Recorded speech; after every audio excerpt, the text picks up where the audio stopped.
With the release of Wuthering Waves just around the corner, let's check out the free characters you can get at launch and how to obtain them. Big shout out to Narushio for the gameplay footage since I don't have early access to the game. First up is the main character, Rover. Unlike the usual MCs in gacha games, Rover is actually pretty useful, especially in niche situations. Rover can stop time in a small area with their outro skill, making them a versatile support unit. Plus, they're one of the rare spectral units in the game alongside Verina. Additionally, Rover's versatility allows them to fit into various team compositions, providing crowd control and strategic advantages in difficult and even endgame battles. So don't brush the MC off just for being a free character. Next we have Yangyang, an arrow sword wielder who joins your team after one of the initial story quests. Most players will use her as a sub DPS, but she can definitely take on the main DPS role if you don't plan on pulling for Gion. Even if you don't need her for DPS, her crowd control and battery recharge abilities make her a valuable support. Then there's Chixia, a fusion gun-wielding ranged DPS. Note that she can't parry since she's a ranged fighter, so you'll rely on perfect dodges or an echo to parry. She joins your team once you reach the first town, about 20 minutes into the game.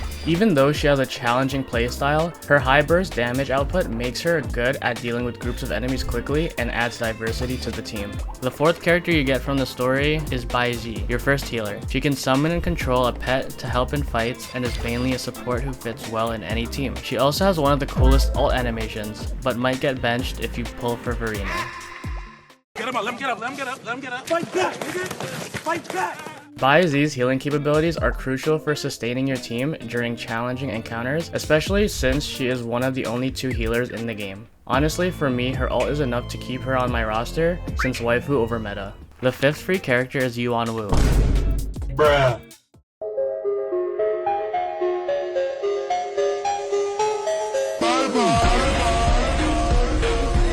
A DPS gauntlet wielder, rewarded from the Rumbling Hollows event. You'll need to clear the Tower of Adversity Experiment Zone to get him. This challenge mode unlocks at level 15 and features increasingly difficult floors. Yanwu's close combat prowess and high durability makes him act as a good damage dealer and tank if needed. And last but not least, we have Sanhua, a glacial sword user with unique mechanics best suited for a sub DPS role. Her kit focuses on creating ice constructs and timing heavy attacks for maximum damage. She's tricky to master but very rewarding if you do so.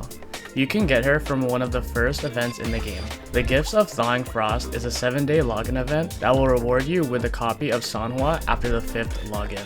That's a wrap on all the free characters available at launch. Are you planning to invest in any of these units? If you're new here, consider subscribing. We'll be covering lots of Wuthering Waves content in the future. Thanks for watching and I'll see you in the next one.